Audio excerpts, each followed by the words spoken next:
Welcome students.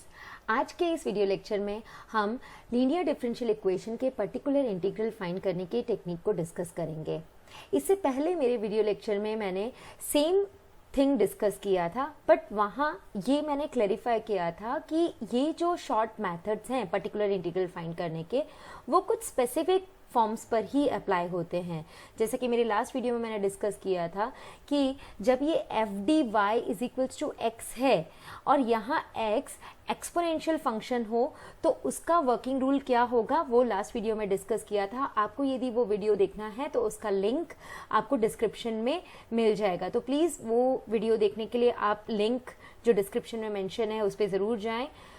अभी आज हम डिस्कस करने जा रहे हैं कि जब ये राइट साइड में capital x which is a function of x वो साइन ए एक्स या कॉस ए एक्स हो तो इस लीनियर डिफरेंशियल इक्वेशन का पर्टिकुलर मेथड हम कैसे फाइंड कर सकते हैं, उसके वर्किंग रूल को आज हम डिस्कस करने जा रहे हैं। यहाँ पे कुछ स्टेप्स हैं, तो हम स्टार्ट करते हैं। फर्स्ट स्टेप हमारा होता है particular integral is equals to 1 upon f D square sine a x. अभी आप नोटिस करेंगे कि मैंने ये स्पेशली यहाँ पे एफ डी स्क्वायर लिखा है, वो इसीलिए है क्योंकि जब आप साइन ए एक्स फंक्शन के लिए पर्टिकुलर इंटीग्रल कैलकुलेट कर रहे हैं तो यहाँ जो फंक्शन ऑफ डी है वो डी की इवन पावर्स में होना चाहिए। ओके, इवन पावर्स में जब ये होगा तो ही हम ये शॉर्ट मेथड अप्लाई कर सकते हैं। ऑड पावर यदि हो तो भी एक ट्रिक है जो हम आगे एग्जाम्पल में डिस्कस करेंगे, बट फर्स्ट ऑफ ऑल आपको इस फंक्शन को इस तरह से इवन पावर में सेट कर देना होता है। ओके, तो फर्स्ट स्टेप हमने कर दिया।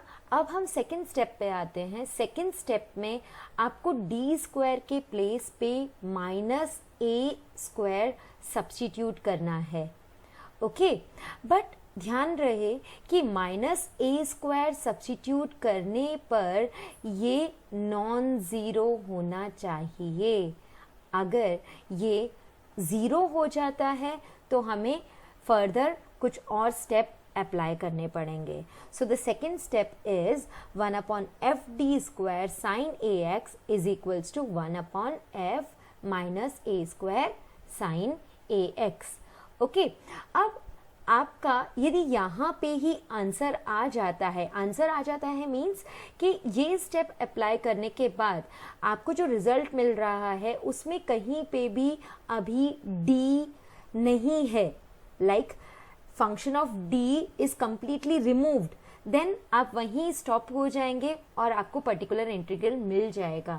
बट समटाइम्स ऐसा होता है कि स्टेप 2 करने के बाद में भी वहाँ डिनोमिनेटर में कुछ फंक्शन ऑफ डी रिमेनिंग रह जाता है।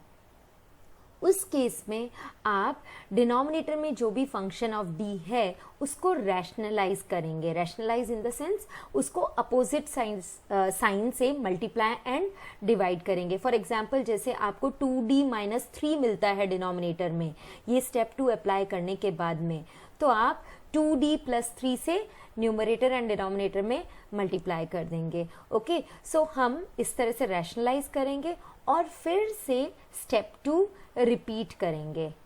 क्लियर? और फिर आपका यहाँ पे रिजल्ट आ जाएगा। नाउ स्टेप 2 में यहाँ पे F of minus a square substitute करने पे यदि ज़ीरो आए तो क्या करना है, तो देखिए स्टेप 4 में वो मेंशन किया है कि if f of minus a square equals to 0 in step 2 then 1 upon f d square sin ax is equals to x upon f dash minus a square sin ax. It means कि आपको यदि f d square के place पे minus a square substitute करने पर ये zero मिलता है तो आप इसे जो डिनोमिनेटर में f ऑफ d स्क्वायर है उसको पहले डिफरेंशिएट करेंगे। डिफरेंशिएट करने के बाद में डी स्क्वायर के प्लेस पे माइनस ए स्क्वायर सब्स्टिट्यूट करेंगे। और जब आप ये डिफ्रेंशिएट कर रहे हैं वन टाइम तो न्यूमरेटर में यहाँ x लिखना बिल्कुल भी ना भूलें। ओके, यहाँ पे आपका रिजल्ट आ जाता है तो you can stop here. But यहाँ यदि फर्स्ट डेरिवेटिव लिखने के बाद like F dash minus a square substitute करने के बाद फिर से ज़ीरो आ रहा है तो आप सेकेंड टाइम इसको डिफ्रेंशिएट कर देंगे, लाइक वहाँ पे F double dash minus a square करेंगे। और जब आप ये एफ डबल डैश कर रहे हैं, सेकेंड डेरिवेटिव वहाँ लिख रहे हैं, तो ध्यान देंगे कि यहाँ पे भी x के प्लेस पे ये x स्क्वायर हो जाएगा। ऐसा सेम स्टेप हम वहाँ पे भी अप्लाई कर रहे थे जब हमने यहाँ x equals to e power ax के लिए वर्किंग रूल डिस्कस किया था। उस वीडियो का डिस्क्रिप्शन में मैंने लिंक प्रोवाइड किया है। ओके, सो आई होप आपको ये स्टेप्स समझ में आ गए होंगे। तो let us see some examples, because ये जो वर्किंग है वो मोर क्लियर तो तभी होगी जब हम एग्जाम्पल्स देखेंगे। सो प्लीज़ आप अपना पेन पेपर लेके बैठिए और मेरे एग्जाम्पल्स को साथ के साथ सॉल्व कीजिए, तो ये आपको मेथड बहुत अच्छे से समझ में आ जाएगा। और वीडियो को एंड तक ज़रूर देखें बिकॉज मैंने अलग अलग वैरायटी के एग्जाम्पल्स यहाँ पे इंक्लूड किए हैं। ओके, सो हमारा फर्स्ट एग्जाम्पल है d2y by D x square plus 4y is equals to cos 2x। और जैसा कि मैंने बताया, ये जो वर्किंग रूल है ये साइन ax या कॉस ax दोनों पे सेम वे में अप्लाई होता है। तो फर्स्ट स्टेप हम करते हैं, इस इक्वेशन को जो कि लीनियर डिफरेंशियल इक्वेशन है उसको d ऑपरेटर के फॉर्म में लिखेंगे। So d2y by D x square को हमने लिख दिया है this capital D square. Okay, ये capital D by D x को रिप्रेजेंट करता है। ओके, प्लस 4, यहाँ हमने y को आउटसाइड दी ब्रैकेट लिखा है। ये हम इसीलिए कर रहे हैं क्योंकि हमें सबसे पहले इस लीनियर डिफरेंशियल इक्वेशन का कॉम्प्लीमेंट्री फंक्शन फाइंड करना है। और आपको यदि कॉम्प्लीमेंट्री फंक्शन फाइंड करने में कोई भी प्रॉब्लम होती हो तो आप प्लीज मेरा वीडियो जरूर देखें जिसमें मैंने कॉम्प्लीमेंट्री फंक्शन फाइंड करने के मेथड्स डिस्कस किए हैं। ओके, तो चलिए अभी हम यहाँ पे जल्दी से कॉम्प्लीमेंट्री फंक्शन फाइंड कर लेते हैं। उसके लिए हम सबसे पहले ऑक्सिलियरी इक्वेशन लिखते हैं। ऑक्सिलियरी इक्वेशन में हम d के प्लेस पे एक कांस्टेंट m रख देते हैं और फिर राइट हैंड साइड को 0 कर देते हैं। जब आप ऐसा करेंगे तो आपको m की वैल्यूज मिलेंगी प्लस माइनस 2 आयोटा, क्योंकि m square is equals to -4 आ जाएगा और उसकी वैल्यूज आ जाएगी प्लस माइनस 2 आयोटा। तो यहाँ से हमें CF जिसे हम कॉम्प्लीमेंट्री फंक्शन कहते हैं वो मिल जाता है। और क्या होगा वो, C1 cos 2x plus C2 sin 2x। यदि ये स्टेप आपको समझ में नहीं आ रहा है तो प्लीज मेरा कॉम्प्लीमेंट्री फंक्शन फाइंड करने का वीडियो जरूर देखें, वहां से आपको सब कुछ क्लियर हो जाएगा। After finding this complementary function, now we have to find particular integral। तो अभी particular integral find करने के लिए आप जो मैंने वर्किंग रूल बताया है उसको बिल्कुल exactly फॉलो करेंगे। तो फर्स्ट स्टेप में हम क्या करते हैं, जो भी हमें गिवन इक्वेशन में फंक्शन है, फंक्शन ऑफ d, तो आप देखिए यहाँ पे फंक्शन ऑफ d क्या है, d square plus 4। Function of d है d स्क्वायर प्लस 4।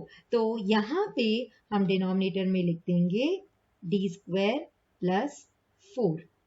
ओके, और हमें राइट साइड में जो फंक्शन गिवन है, फंक्शन ऑफ x, जिसको हम कैपिटल X लिख रहे थे, वो है cos 2x। ओके, तो अब देखिए हमारा रूल क्या कहता है। स्टेप 2 देखिए, उसमें हम d स्क्वायर के प्लेस पे माइनस a स्क्वायर सब्स्टिट्यूट करेंगे। तो अभी यहाँ पे सबसे पहले देखिए कि a की वैल्यू क्या है। यहाँ a आपका 2 है, क्लियर। तो जब आप यहाँ -2 स्क्वायर सब्स्टिट्यूट करेंगे, लाइक यहाँ पे मैंने सब्स्टिट्यूट किया -2 का स्क्वायर प्लस 4, ये तो है। अब आप देखेंगे कि इसका रिजल्ट 0 आ रहा है, तो अब आपको डायरेक्टली मूव कर जाना पड़ेगा 0 वाले स्टेप पे। जब कभी यहाँ आप डी स्क्वायर के प्लेस पे माइनस ए स्क्वायर सब्स्टिट्यूट कर रहे हैं और 0 रिजल्ट आ जाता है, तो आपको नेक्स्ट स्टेप में उसका डिफरेंशिएशन कर देना है। ओके, तो आप डिफरेंशिएशन करेंगे अभी, तो लेट अस डू दैट। हम डिफरेंशिएशन करते हैं। तो देखिए नेक्स्ट स्टेप में यहाँ पे आप जब डिफरेंशिएशन कर रहे हैं तो देखिए क्या हो जाएगा। तो देखिए अब हम इसको डिफरेंशिएट करके लिखते हैं, तो डी स्क्वायर प्लस 4 का डिफरेंशिएशन आ जाएगा 1/2d, और जब हम इसे डिफरेंशिएट कर रहे हैं तो यहाँ पे x लिखना है। ओके, नाउ ऑपरेट हम किस पे कर रहे हैं इसे, cos 2x पर। क्लियर। अब देखिए यहाँ पे ये 1/d आ गया है और हमें पता है कि 1/d का मतलब क्या होता है, it is actually the inverse of d। Means हम डायरेक्टली अभी ये जो फंक्शन है उसका इंटीग्रेशन कर सकते हैं। 1/d का मीनिंग ही होता है कि डिफरेंशिएशन का inverse, that is integration. Okay, तो नेक्स्ट स्टेप में हम directly 1/d operator cos 2x पे अप्लाई करेंगे, मीन्स cos 2x का इंटीग्रेशन करेंगे, तो हमें रिजल्ट मिल जाएगा। cos 2x का इंटीग्रेशन होता है sin 2x डिविजन में 2। ओके, सो आपका रिजल्ट आ गया यहाँ पे sin 2x, और x तो यहाँ पे है ही, डिविजन में आ गया 4। ओके, तो यहाँ हमारा पीआई कैलकुलेट हो गया है। अब हमें गिवन लीनियर डिफरेंशियल इक्वेशन का जनरल सॉल्यूशन लिखना है, और हमें पता है कि general solution is equals to C F plus P I. तो हम अब यहाँ पे दोनों को कंबाइन कर देंगे, तो हमें फाइनली रिजल्ट मिलेगा C1 cos 2x plus C2 sin 2x plus x sin 2x by 4, and this is the required result. Now let us see one more example. Now next example is d2y by dx square minus 5 dy by dx plus 6y is equals to sin 3x। तो हम सबसे पहले इसको हमारे operator के form में लिख देंगे, कैपिटल D के फॉर्म में, D square minus 5d plus 6y is equals to sin 3x। Now हम CF कैलकुलेट करेंगे। CF कैलकुलेट करने के लिए हम सबसे पहले ऑक्सिलरी इक्वेशन लिखते हैं। ऑक्सिलरी इक्वेशन आपको मिलेगा m square minus 5m plus 6 equals to 0, और वहां से जब आप इसके फैक्टर्स फाइंड करेंगे तो आपको फैक्टर्स मिलेंगे 3 and 2, मीन्स रूट्स मिलेंगे 2 and 3। फैक्टर्स होंगे d माइनस 2 d माइनस 3, और हम m के फॉर्म में लिख रहे हैं तो वो हो जाएगा m माइनस 2 m माइनस 3, और आपको फाइनली वैल्यूज मिलेंगी जो m की, वो होंगी 2 and 3। तो CF आपको मिल जाएगा, मैंने यहाँ पे डायरेक्ट लिख दिया है CF। आपको CF पहले लिखना आना ही चाहिए, उसके बाद ही पर्टिकुलर इंटीग्रल फाइंड करने के लिए आप आगे चलेंगे। सबसे पहले जरूरी है कि आप CF कॉम्प्लीमेंट्री फंक्शन फाइंड करने की प्रैक्टिस करें। ओके, तो हमने यहाँ पे CF डायरेक्टली लिख दिया है।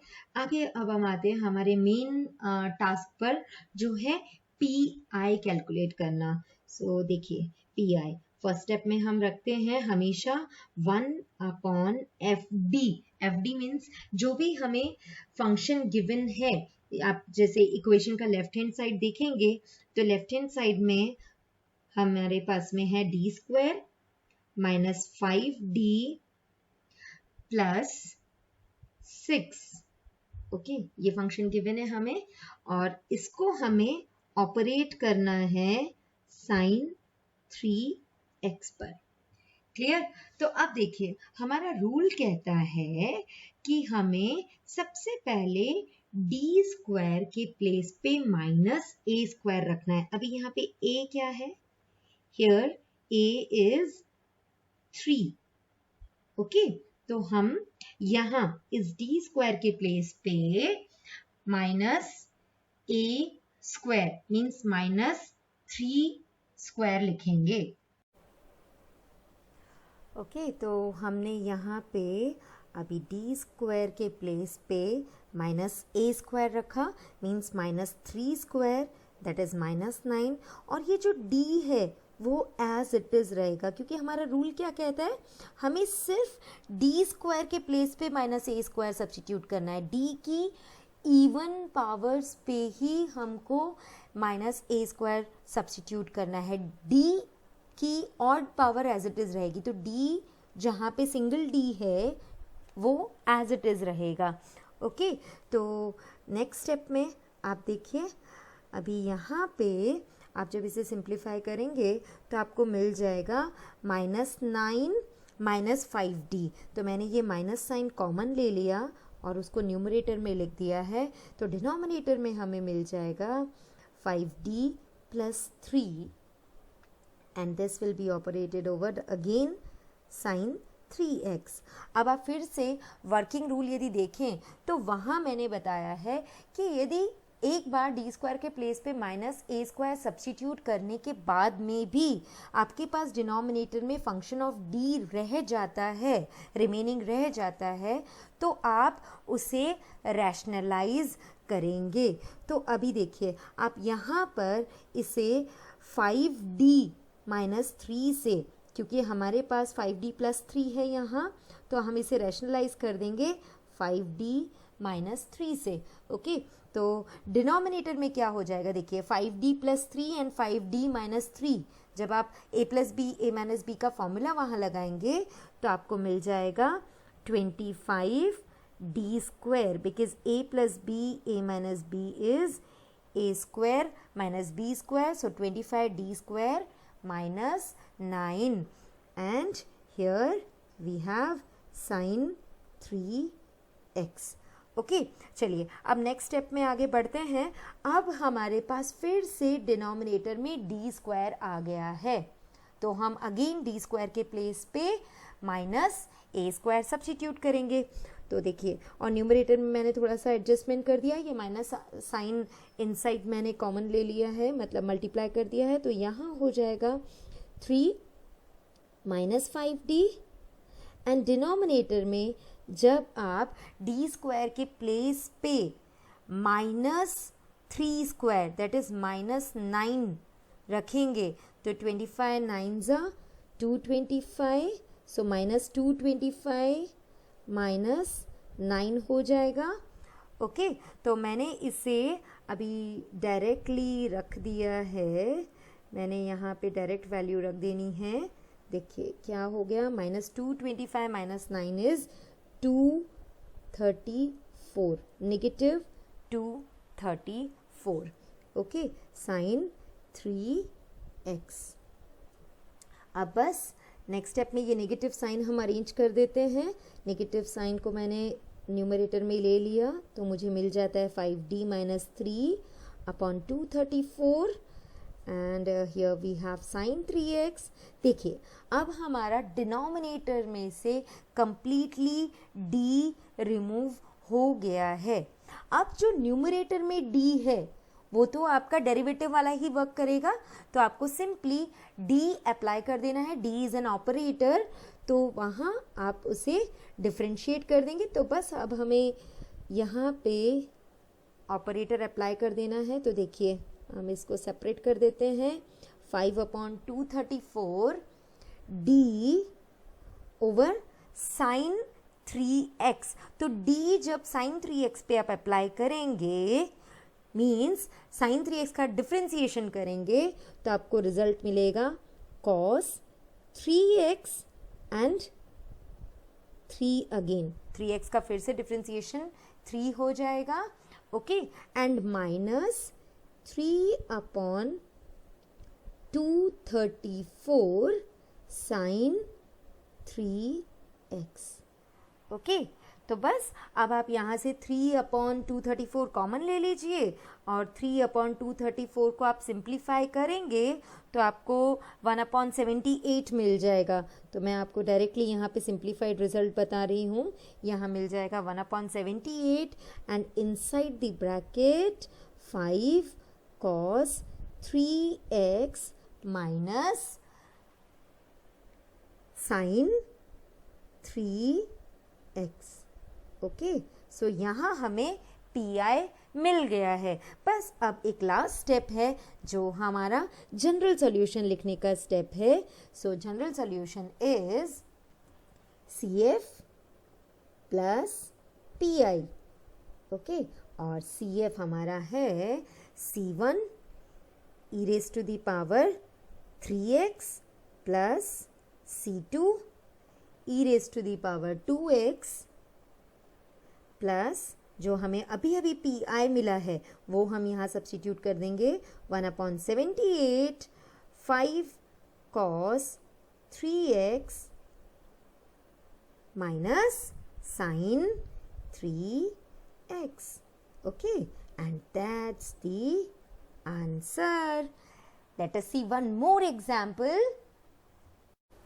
Okay, so next example है d3y by dx cube plus d2y by dx square plus dy by dx plus y equals to sin 2x. तो सबसे पहले हमने इसे ऑपरेटर d के फॉर्म में लिख दिया है, यू कैन सी दिस। अब हम CF कॉम्प्लीमेंट्री फंक्शन फाइंड करेंगे, उसके लिए हमने ऑक्सिलरी इक्वेशन लिखा यहाँ पे, उसके फैक्टर्स किए हैं और उसके रूट्स फाइंड कर लिए हैं। रूट्स हमें मिले हैं प्लस माइनस आयोटा एंड -1।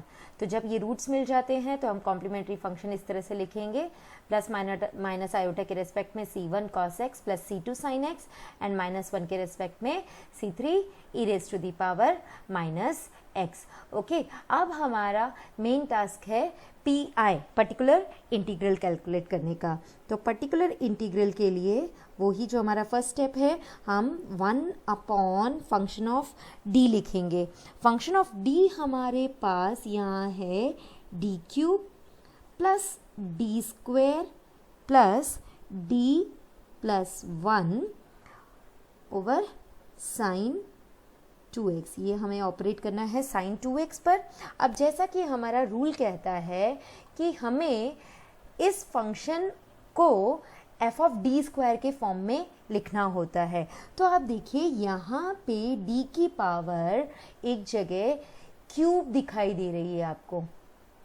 तो हम फर्स्ट स्टेप करने के बाद में यहाँ इसे d स्क्वायर के फॉर्म में लिखेंगे। d स्क्वायर के फॉर्म में लिखने का मतलब है आप d क्यूब को d इंटू डी स्क्वायर लिख सकते हैं। ओके, बिकॉज हमारा वर्किंग ये कहता है, जो स्टेप्स हैं वो ये कहते हैं कि आपको डी स्क्वायर के प्लेस पे -a स्क्वायर सब्स्टिट्यूट करना होता है। ओके, तो इसीलिए हम सबसे पहले डी क्यूब को डी स्क्वायर इंटू डी लिखेंगे। और अब देखिए यहाँ पे a क्या है 2। तो नेक्स्ट स्टेप में अब हम डी स्क्वायर के प्लेस पे -2 स्क्वायर सब्स्टिट्यूट करेंगे और जहाँ पे d है उसको एज इट इज़ रहने देंगे, उस पर हमें कुछ भी चेंज नहीं करना है। तो ये d एज इट इज़ रहेगा और d स्क्वायर के प्लेस पे हमने लिख दिया है -2 square. Okay, that is -4। Again यहाँ d स्क्वायर के प्लेस पे -2 स्क्वायर दैट इज़ -4 एंड ये d एज इट इज़ रहेगा एंड +1 भी एज इट इज़ रहेगा। ओके, और हमारा फंक्शन है sin 2x। ओके, तो अब यहाँ देखिए हमें मिल जाएगा, हमने d स्क्वायर के प्लेस पे -2 स्क्वायर सब्स्टिट्यूट कर दिया है, तो यहाँ से हमें मिल जाता है -3d -3। ओके, ये -4d और ये d कंबाइंड होके -3d मिलेगा and -4 + 1 is -3 and sin 2x। अब देखिए हमने जब d स्क्वायर के प्लेस पे -a स्क्वायर सब्स्टिट्यूट कर दिया, उसके बाद में भी हमारे पास डिनोमिनेटर में फंक्शन ऑफ d रिमेनिंग है। तो नेक्स्ट स्टेप आपको पता है क्या करना है, हमें रैशनलाइज कर देना है। मैंने पहले माइनस कॉमन ले लिया तो डिनोमिनेटर में मेरे पास बचेगा 3d प्लस 3। ओके, तो बस अब हमें यहाँ पे इसे रैशनलाइज कर देना है, तो 3d minus 3 and here also 3d minus 3 rationalise and then apply formula a plus b a minus b in the denominator। आपको मिल जाएगा, यहाँ हम नेगेटिव साइन अंदर ले लेते हैं, चलिए माइनस बाहर ही रखते हैं, माइनस 3d माइनस 3। अभी यहाँ देखिए a plus b a minus b is a square means 3d का square minus b square, so 3 square is 9 आ गया। अभी फिर से denominator function of d square के फॉर्म में आ गया है, तो हम अगेन स्टेप रिपीट करेंगे, डी स्क्वायर के प्लेस पे माइनस ए स्क्वायर सब्स्टिट्यूट करेंगे। तो जब आप डी स्क्वायर के प्लेस पे माइनस ए स्क्वायर मतलब माइनस 2 स्क्वायर मीन्स माइनस 4 रखेंगे तो यहाँ आपको मिल जाएगा माइनस 4 9 ज़ा 9 4 ज़ा 36 and minus 9, so minus 45। Clear. अब डिनोमिनेटर में से d पूरी तरह रिमूव हो चुका है। अब हमें सिर्फ न्यूमरेटर का जो ऑपरेटर रह गया है 3d माइनस 3, आप देख रहे हैं ये माइनस साइन तो हम कैंसिल कर देते हैं। न्यूमरेटर में हमारे पास अब रह गया है 3d माइनस 3। ओके, तो उसे साइन 2x पर हम अप्लाई कर देते हैं। तो देखिए 3/45 यहाँ रह जाएगा और d over sine 2x means differentiation of sine 2x is cos 2x multiplied by 2, okay, and minus 3/45 sin 2x। Okay, अभी देखिए हम इसको सिंप्लीफाई कर देते हैं फर्दर, ये 3 कैंसिल होके आपको 15 मिल जाएगा। 3/45 इज 1/15, तो यहाँ 2/15 cos 2x minus 1/15 sin 2x and this is the required PI। ये हमारा, इसमें हम और एक स्टेप में 1/15 कॉमन ले सकते हैं, चलिए कर लीजिए क्योंकि हमें हमेशा आंसर मोस्ट सिंप्लीफाइड फॉर्म में ही देना चाहिए।